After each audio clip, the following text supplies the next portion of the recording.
भारत 52 जासूसी satellite launch करेगा। 52 आंखें एक साथ दुश्मन पर नजर रखेगी। 2029 तक सभी 52 सैटेलाइट्स लॉन्च होगी। इसकी लागत करीब 26,000 करोड़ रुपए। They carry the dream.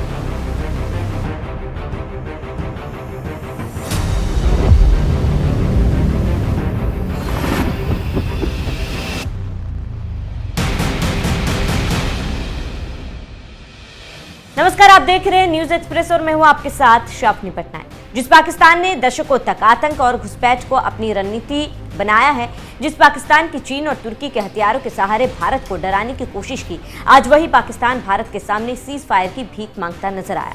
ये कहानी है ऑपरेशन सिंदूर की, एक ऐसा ऑपरेशन जिसने सिर्फ दुश्मन के ठिकानों को नहीं बल्कि पाकिस्तान के हौसले, रणनीति और आत्मविश्वास तीनों की कमर तोड़ दी। ऑपरेशन सिंदूर कोई सामान्य सैन्य कार्रवाई नहीं थी, यह भारत की सैन्य सोच, नई डॉक्ट्रिन और नई तकनीकी ताकत का प्रदर्शन था। इस ऑपरेशन के दौरान पाकिस्तान को न सिर्फ अपने आतंकी ठिकानों का नुकसान उठाना पड़ा, बल्कि उसे चीन और तुर्की से मिले हथियारों की असलियत भी समझ में आ गई।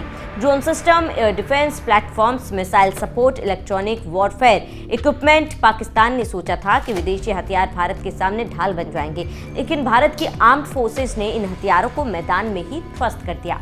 पाकिस्तान इतना घबरा गया कि उसे खुद सीज फायर की गुहार लगानी पड़ी। भारत ने सीज फायर स्वीकार तो किया, लेकिन झुककर नहीं बल्कि शर्तों और चेतावनी के साथ। सीधा संदेश था कि अगर एक भी नापाक हरकत हुई तो जवाब पहले से ज्यादा कठोर होगा। मतलब भारत अब रिक्वेस्ट नहीं करेगा और इसी सोच का अगला कदम है भारत का सबसे बड़ा मिलिट्री स्पेस प्रोजेक्ट। अब दुश्मन आसमान से भी नहीं बच पाएगा। रक्षा मामलों की जानकारियों की माने तो ऑपरेशन सिंदूर के बाद भारत ने तय कर लिया, अब दुश्मन को हराकर ही रहेगा। आसमान से 2400 घंटे नजर रखी जाएगी। इसी कड़ी में भारत ने तैयार की है 52 एडवांस्ड सर्विलेंस सैटेलाइट्स लॉन्च योजना।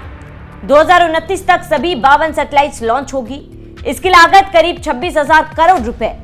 यह भारत का अब तक का सबसे बड़ा मिलिट्री स्पेस प्रोजेक्ट है।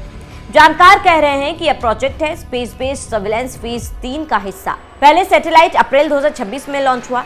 इन सैटेलाइट्स में होंगे अत्याधुनिक इंफ्रारेड सेंसर जो दुश्मन की हर गतिविधि को पकड़ लेंगे। रात में, बादलों के बीच, खराब मौसम में, धुंध, बारिश, तूफान में भी, मतलब अब अंधेरा, मौसम या दूरी, दुश्मन के लिए कोई सुरक्षा कवच नहीं रहेगा।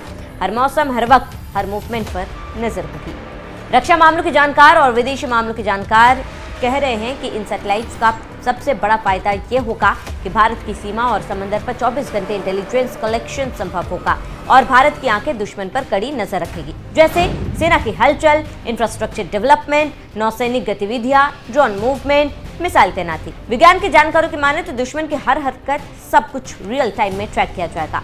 अब दुश्मन को छिपने के लिए न जमीन मिलेगी न आसमान। जानकारी देते चले कि पहली बार ऐसा गठजोड़ हुआ है। उस प्रोजेक्ट की एक और बड़ी खासियत ये है कि प्राइवेट सेक्टर की ऐतिहासिक एंट्री। इसरो बनाएगा 21 सैटेलाइट्स, प्राइवेट कंपनियां बनाएंगी 31 सैटेलाइट्स। यह पहली बार है जब किसी भारतीय मिलिट्री स्पेस प्रोग्राम में प्राइवेट सेक्टर की इतनी बड़ी भागीदारी होगी। यह सिर्फ तकनीकी बदलाव नहीं बल्कि भारत के डिफेंस इकोसिस्टम में क्रांति है। ऑपरेशनल कमांड किसके पास होगी? जब ये सैटेलाइट्स एक्टिव हो जाएंगे तो इनकी ऑपरेशनल कमांड होगी डिफेंस स्पेस एजेंसी के पास। ये सैटेलाइट्स लो अर्थ ऑर्बिट से लेकर जियो स्टेशनरी ऑर्बिट तक अलग अलग कक्षाओं में तैनात होंगे। इससे मिलेगा पूरा कवरेज, जैसे बिना किसी ब्लाइंड स्पॉट के एआई करेगा खतरे की पहचान। इस पूरे सिस्टम की सबसे घातक ताकत है आर्टिफिशियल इंटेलिजेंस। एआई की मदद से सैटेलाइट खुद खतरों की पहचान करेंगे, जरूरी तस्वीरों को प्राथमिकता देंगे, फालतू डेटा को फिल्टर करेंगे। और सबसे बड़ी बात, डेटा प्रोसेसिंग सैटेलाइट में ही होगी। इससे जमीन पर मौजूद स्टेशनों पर निर्भरता घटेगी और खतरे की जानकारी रियल टाइम में मिलेगी। ऑपरेशन सिंदूर से मिली सीख। दरअसल ऑपरेशन सिंदूर ने यह साबित कर दिया है कि आज की लड़ाई सिर्फ बंदूक और मिसाइलों से नहीं लड़ी जा सकती है। लड़ाई लड़ी जाती है इंटेलिजेंस, डेटा और टेक्नोलॉजी से। और इसी सब के बीच स्पेस सर्वेलेंस प्रोजेक्ट को और तेजी दे दी। इससे आप समझ सकते हैं कि भारत की अब तैयारी क्या है और भारत अब असली जवाब आसमान से देने को तैयार है। They carry the dream.